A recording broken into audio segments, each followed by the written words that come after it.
There's some bullshit in the game, man. I'm smelling something funny.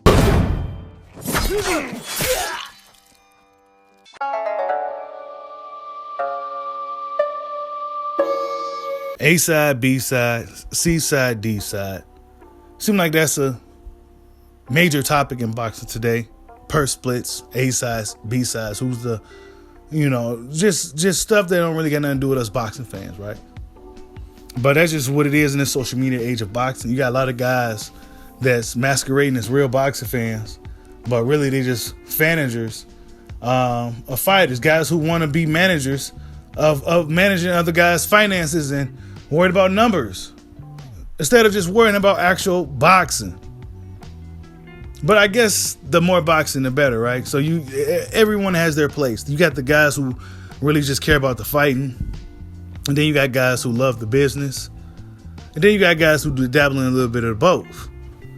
But it seemed like boxing, of course, is a business, but it's supposed to be a sport, but really it's not really a sport. It's really just a business. Because in a sport, the best compete against the best. The number one guy go against the champion. Shit like that in real sports. But boxing, that doesn't necessarily happen that way.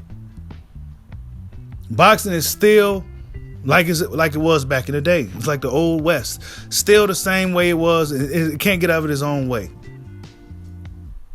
It is structured the same way it always been. It hasn't necessarily evolved to where, these sanction bodies, that's a big problem with boxing. The sanction bodies, that's one of the main problems with boxing.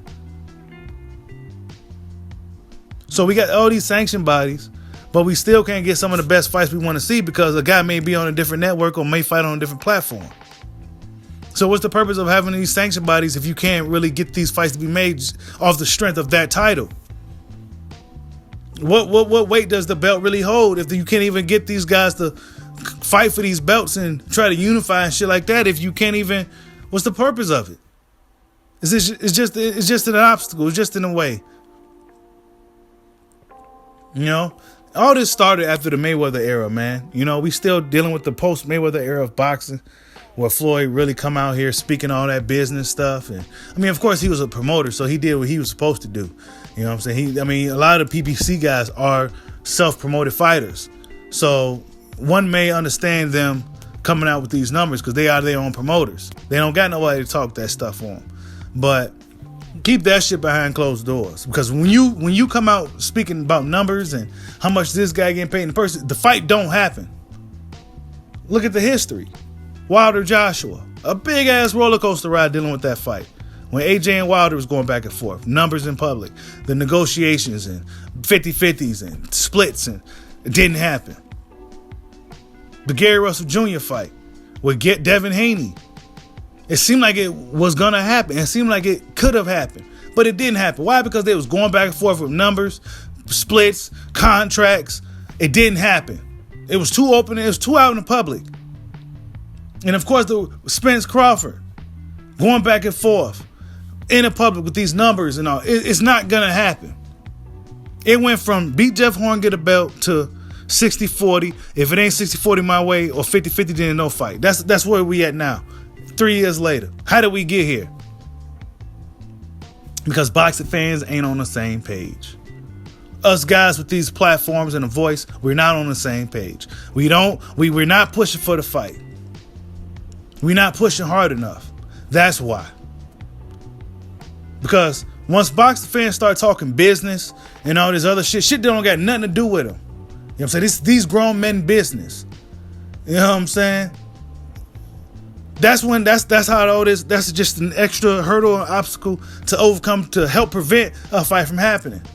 Instead of just being on the same page, hey, we all want this fight. It should happen. Y'all get y'all business. Y'all get that shit straightened out.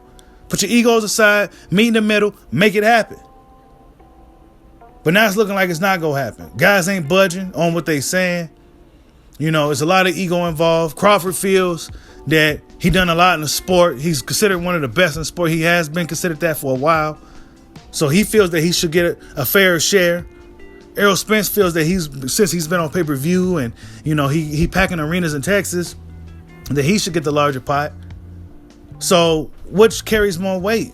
The actual guy that's doing the sport, or the guy that's bringing money for the sport? You know what I'm saying? That's why it needs to just be 50-50 or 40-40 and the winner gets 20. Because Danny Garcia still don't warrant you being a major super A-side over Crawford. It doesn't.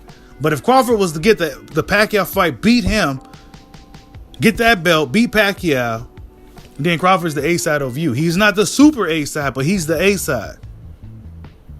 You know what I'm saying? So they need to get that shit together. I say 40-40, the winner gets the rest. Make them work for it. That's the best way to do it. But a lot of boxing fans don't even agree with that. Oh, no. He just needs to get the 60-40. I don't feel Crawford necessarily needs to get the 60-40, and I don't feel Spence needs to get 60-40. I feel that they need to meet in the common ground. We've been on this fucking ride for about 3 years now. You know what I'm saying? Both fighters are dope as hell. Let's make this shit happen while y'all in y'all prime. Let's be honest. Errol Spence don't got too much longer at 147, people. He's killing himself right now to make this fight with Danny. He don't got that much time. It won't even be his fault because he just won't be able to really comfortably make the weight no more. He's getting in his 30s now. He ain't gonna be able to keep melting down 60, 50, 60 pounds to 147. It ain't gonna keep happening. It ain't gonna about to work. So the time is now in 2021 for us to make a push for that fight. Instead of us sitting here worried about businesses and A-side shit that don't got nothing to do with us. We need to be pushing for the fight, man. That's the first things first. Let's push for the fight. I don't care who's the A-side, B-side. Let's just say everybody should be saying 40-40 when it gets 20. That way we can at least get the fight some real traction. Because Terrence Crawford ain't having it. He may concede to the 60-40 if push comes to shove, but as of right now, he's probably tired of the bullshit. He's probably tired of his name being trashed. He probably tired of all that shit. So he said, man, hell nah. It ain't happening then. So, and Errol Spence responded like, hey, man, if you don't need me for your legacy, keep my name out your mouth. So this is where we at now with this fight, man.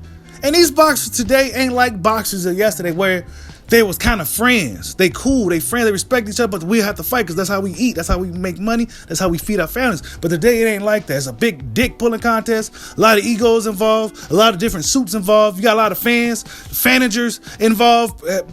In my opinion, blocking a lot of these fights with that energy. Right? Crawford Spence needs to put that shit aside and make this shit happen before we lose another great fight. We sitting here scratching our heads, what if? Right? Honestly, Danny Garcia may play spoiler while we playing. While we putting all this energy into this fight, Danny Garcia could play that upset, man.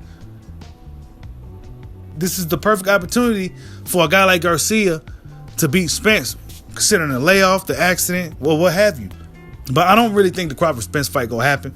The current pattern of these fights, like when they get out in public and the negotiations and we all involved, the numbers and the splits, it usually don't happen.